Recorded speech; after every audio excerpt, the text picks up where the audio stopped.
Salam, perkenalkan nama saya Isa Kanamangi dengan NIM 200303038 kelas A semester 3. Akan mereview salah satu buku dari teori sosiologi modern dengan judul buku Teori Pilihan Rasional. Tema advokasi. Yang pertama, metode penurunan abstraksi. Sosiologi dipilih rasional adalah antara lain upaya untuk mengembangkan keunggulan penelitian yang dipandu teori seperti yang ditemukan dalam ilmu ekonomi dengan tradisi empiris sosiologi yang kuat. Metode pengurangan abstraksi telah dielaborasi sebagai sarana mengintegrasi jalur penelitian ekonomi, sosiologi, dan psikologi tanpa kehilangan kekuatan analitis dan pendekatan ekonomi atau keuntungan deskriptif dan pendekatan sosiologi dan psikologi. Ternyata metode ini memungkinkan integrasi yang lebih kuat daripada pembangunan model dengan penelitian empiris pada umumnya. Teori tunduk pada klaim yang saling bertentangan. Yang pertama, semakin akurat sebuah teori secara empiris dapat diprediksi dan penjelasan semakin baik. Yang kedua, semakin beragam bidang di mana suatu teori dapat diterapkan, semakin besar kekuatan teori tersebut dan semakin analisis didorong oleh teori.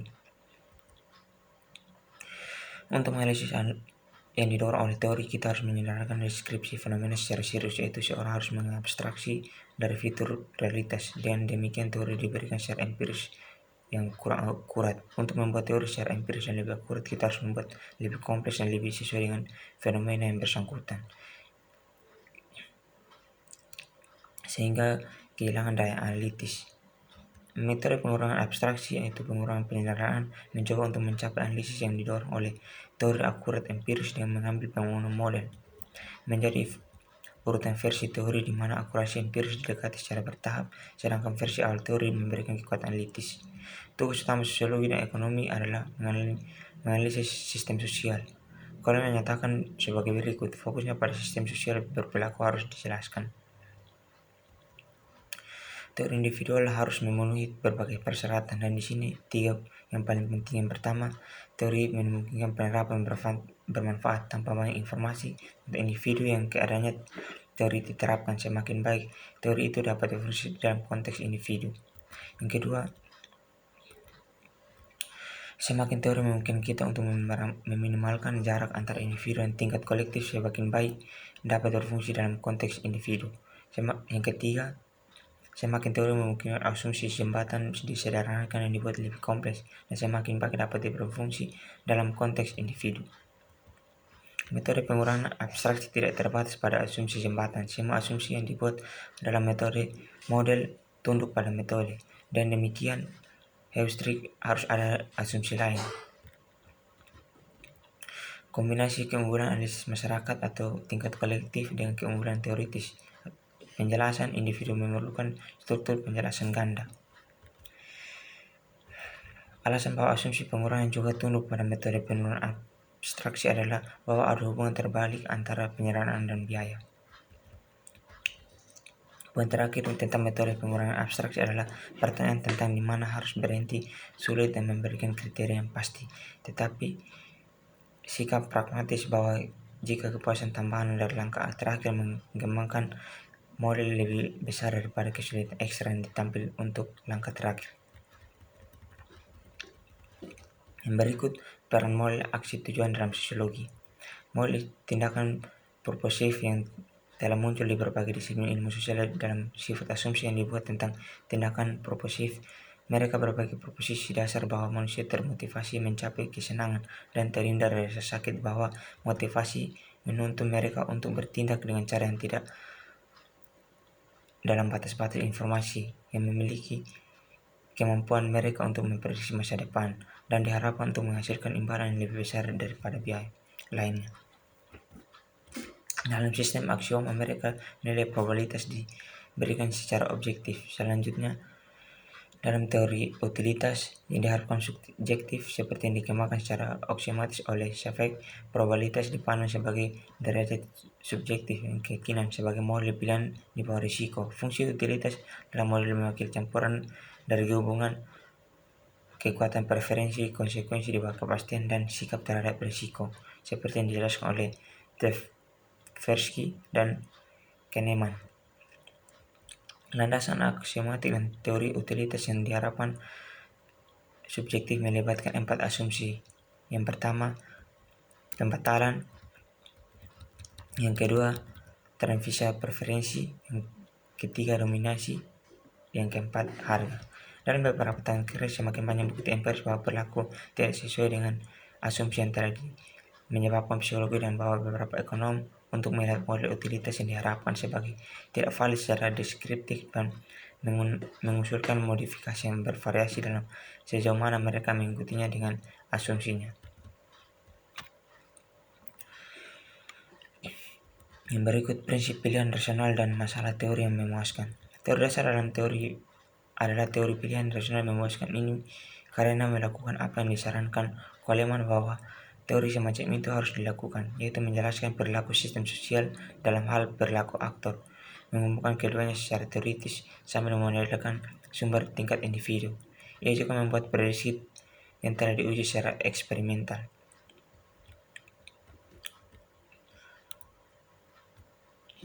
Menurut Becker, asumsi tersebut adalah memaksimalkan perilaku keseimbangan pasar dan preferensi yang stabil. Asumsi pertama mengalihkan rasionalitas sebagai penjelasan perilaku. Pertanyaan rasionalitas asumsi kedua memperlakukan semua struktur sosial seolah-olah mereka adalah pasar dan atau mendekati equilibrium yang struktur. Asumsi ketiga memperlakukan semua orang dimanapun memiliki struktur preferensi yang sama.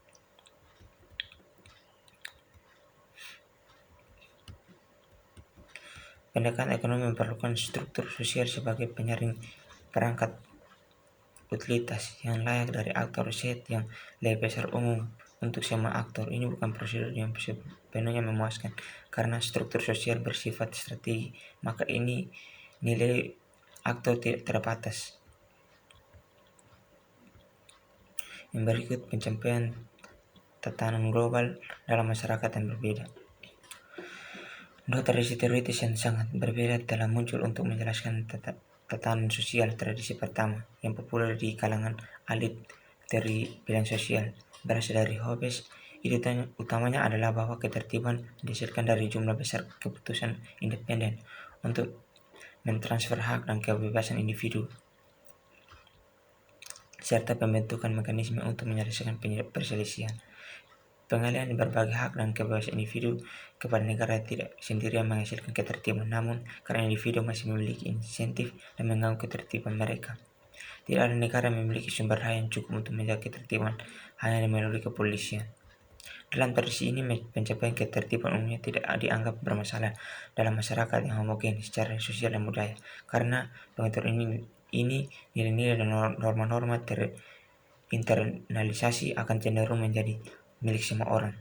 Sekarang perdebatan ini kontroversial, tetapi bahkan jika diberikan, bagaimana mungkin untuk menjelaskan ketertiban dalam masyarakat yang heterogen? Dalam pengaturan seperti itu, internalisasi cenderung menabur benih konflik dari ketertiban, sifat problematik tatanan sosial dalam masyarakat heterogen, dan mengusulkan bahwa pencapaian tatanan lokal membantu memberikan solusi, karena keteraturan lebih mudah dijelaskan dalam kelompok kecil yang homogen daripada kelompok besar yang heterogen. Satu implikasi kontraintuitif dari argumen ini adalah bahwa semakin penyimpang isi normatif tatanan lokal, semakin besar kontribusi relatifnya terhadap tatanan global. Dalam pengakuan diam-diam bahwa tatanan global bersandar setidaknya sebagian pada tatanan lokal yang dihasilkan. Yang berikut, rasionalitas dan emosi. Kebanyakan teori dan metode ilmu sosial mengabaikan emosi dan kemungkinan bahwa emosi memainkan peran kausal dalam perilaku manusia. Karya Ninovers Elias memberikan contoh studi sistematis tentang emosi. Teorinya memungkinkan adanya paritas antara elemen-elemen dalam rantai sebab akibat. Emosi, persepsi, pemikiran, dan perilaku antar individu dan struktur sosial. Metodenya dalam menganalisis dan kata demi kata dalam konteks sosial sejarah dalam mengembalikan makna pada studi tentang perilaku manusia. Sikap rasional adalah komponen kunci dan peradaban modern. Satu, penekanan pemikiran alasan adalah yang lain mengabaikan emosi. Rasionalisme modern adalah hasil dari pencerahan, perkembangan filsafat dan sains modern. Spinoza khawatir bahwa emosi intens dapat mengganggu akal sehat. Dia hampir tidak mengabaikan kemampuannya. Detik pengecualian emosi dengan fiat. Dalam beberapa hal, studi tentang emosi telah berpindah-pindah berevolusi. Yang berikut, rasionalitas dan kekuatan dalam sistem multilevel. Teori pilihan rasional terutama Coleman dan Kisar dan Hector telah memberikan tantangan jitu untuk makrososiologi, mengatakan karena banyak pekerjaan makrososiologis dalam beberapa tahun terakhir telah mundur dari tantangan yang menjelaskan makrostruktur sebagai hasil proses sosiologis umum, mengatasi tentang hampir membantu mengurangi dalam teori makro, bahkan jika proposal dari teori pilihan rasional lebih baik. Untuk memperdalam diskusi tentang isu-isu diangkat oleh tantangan ini, ia memiliki 2 poin utama. Yang pertama adalah bahwa proposal dan rekonstruksi pilihan rasional makrososiologi belum menghasilkan pendekatan yang konsisten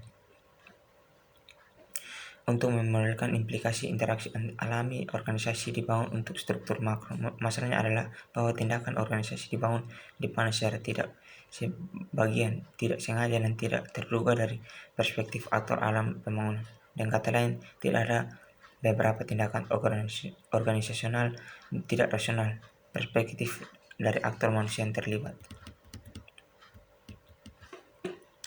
Bergeser ke sistem yang lebih inklusif yang bersih aktor alami organisasi interaksi. Dengan kata lain, kemungkinan dampak proposal dipilih rasional untuk makrososiologi baru untuk menghasilkan penekanan karakter khusus dan interaksi antara alami dan organisasi yang dianalisis. Poin utama bahwa teori makro mengandalkan mekanisme seleksi memilih potensi ketika hubungan antara individu dan struktur kompleks dan ide tidak jelas. Gagasan utama di sini adalah bahwa orang-orang mengalami, menciptakan dan memelihara organisasi tindakannya tidak dapat dicirikan dengan baik dan rasional. Ketika hasil organisasi dipisahkan dari motivasi alami, membantu untuk menganggap hasil organisasi sebagai acak dan tunduk pada seleksi lingkungan. Ini tidak berarti bahwa teori-teori seleksi adalah saingan dari teori-teori pilihan rasional secara umum, meskipun ini pasti akan menjadi kasus dalam beberapa hal. Yang berikut, teori pilihan rasional. Teori pilihan rasional adalah kemajuan yang disambut dalam teori sosiologi. Ini berkontribusi dalam peningkatan kekuatan penjelasan sejauh untuk memperhatikan ekonomi kehidupan sosial. Kita juga dapat bebas mengakui bahwa ekonomi di mana-mana, terutama dalam kehidupan sosial modern ini, di mana rasionalitas ekonomi menembus setiap bidang masyarakat. Untuk alasan ini, mudah bagi para ahli teori pilihan sosial untuk mendemonstrasikan cara kerja pendekatan dengan mengacu pada beragam fenomena sosial. Namun mereka menganggap demonstrasi ini mewakili keseluruhan cerita hidup sosial. Dalam proses ini, mereka hanya mereduksi seluruh kompleksitas kehidupan sosial menjadi segi masyarakat liberal. Teori pilihan rasional hanya mencakup ranah kehidupan sosial yang terbatas. Kekuatan penjelasan terbatas pada dimensi ekonomi kehidupan ini. Sebuah teori sosiologi yang komprehensif harus menggabungkan teori pilihan rasional dalam kerangka yang lebih besar dan teori-teori yang memiliki memadai untuk penanganan ranah kehidupan sosial di luar ruang lingkup ekonomi. Berikut kelemahan kontribusi teori pilihan rasional terhadap penelitian perbandingan. Kekuatan hebat teori pilihan rasional adalah bahwa ketika para pendukungnya berusaha untuk menjelaskan tatanan sosial dan solidaritas kelompok, mereka menolak untuk menarik internalitas norma-norma bersama yang dianggap aktor. 4 kritik lain di teori rasional menguraikan aplikasi dan asumsi latar belakang kelimanya, dan kritik ini terkait langsung dengan kontribusi. Yang pertama, ahli teori rasional menghipotesiskan arah perubahan sosial yang jinak dan Lockean oleh Hector dan Coleman, atau arah perubahan sosial Hobbesian yang jahat, misalnya Buchanan. Mereka kalah bagaimanapun untuk menghitungkan konseptual pergeseran di kedua arah dalam praktik. Yang kedua, para ahli teori pilihan rasional menghipotesiskan pasar, hierarki dan perusahaan sebagai bentuk institusional dan organisasional. Yang tiga, para ahli teori rasional yang menolak untuk para ahli teori normatif bahwa aktor modern memiliki motivasi normatif, namun mereka gagal membedakan orientasi normatif dilembagakan dan bagaimana terakhir menjelaskan arah perubahan sosial yang ternama. Yang keempat, para ahli teori pilihan rasional menghipotesiskan hak aktor penerimaan mereka terhadap distribusi. Adanya pengingkaran normatif yang dilembagakan pelaksanaan kekuasaan kolektif. Untuk tujuan itu, arah perubahan sosial yang ramah tidak otoriter didefinisikan sebagai tindakan di mana pelaksanaan kekuatan kolektif yang sebenarnya dalam masyarakat sipil dibatasi secara kelembagaan. Pada giliran arah berubah jahat atau otoriter adalah di mana latihan-latihan tidak terkendali dan meningkat. Berikut apakah teori pilihan rasional? Teori pilihan rasional. Teori valid sama dengan dugaan rasional tentang sifat mekanisme yang lebih kurang later. Misalnya kita dapat menduga bahwa kovariasi SIS yang disebutkan dapat diperhitungkan secara deduktif dengan asumsi tertentu dapat tindakan individu dan struktur persaingan di pasar tenaga kerja. Asumsi-asumsi ini mungkin bagaimana selanjutnya secara langsung dapat tidak langsung. Dalam dunia informasi tanpa biaya, semua teori dugaan pada akhirnya menyimpan nasib berbagai deskriptif, tapi para ilmuwan sosial tidak kurang dari mata pelajaran. Berikut penjelasan batas pilihan rasional. Banyak filsuf sosiologi dan ilmu politik mempertahankan klaim bahwa teori pilihan rasional dapat memberikan dasar bagi teori perilaku sosial terpadu komprehensif. Dalam bab ini membantah klaim-klaim semacam atas dasar teoritis empiris. Tentu saja teori pilihan rasional memang memberikan penjelasan empiris yang baik tentang fenomena sosial tertentu, tetapi penjelasan seperti itu hanya membadai bahwa kondisi yang tepat. Dan banyak masalah teori rasional yang menjelaskan hasil program penelitian dan proses penjelasan di luar ruang lingkup yang tepat dan terbatas, mengilustrasikan kesulitan dengan membandingkan penjelasan rasional yang berhasil seperti analisis konvensi. Dari Durkheim hingga Pansos, sosiologi telah berusaha membedakan bentuk-bentuk penjelasan dari bentuk-bentuk psikologi, khususnya penjelasan yang dipahami oleh Curtilianisme. Sementara Durkheim menunjukkan bahwa penjelasan ini membuat asumsi sosial implisit. Sebuah program penelitian mencapai batas namun tidak perlu gagal. Program pro dan kontra menghasilkan penjelasan yang memadai untuk menarik asumsi ekstra teoritis tambahan yang menjelaskan para ahli teori rasional telah melakukan keduanya. Dengan asumsi ini, inti mereka sendiri atau mengimpor asumsi ekstra teoritis tentang struktur institusional atau model rasionalitas alternatif dari luar teori. Kedua strategi mengungkapkan ketidaklengkap teori, tidak cukupan pendekatan lebih luas seperti akan ditunjukkan oleh contoh-contoh norma sosial yang dibahas. Dua pelajaran dapat dipetik dari kegagalan ini. Yang pertama, teori pilih rasional sebatas ruang lingkup dan karena merupakan kandidat untuk teori sosial. Yang kedua, sempit versi ekonomi pilihan rasional teori lebih unggul daripada yang lebih luas sosiologi karena tetap berada dalam ruang lingkup yang jelas dari inti program penelitian. Demikian hasil review dari buku teori sosiologi modern. Sekian dan terima kasih.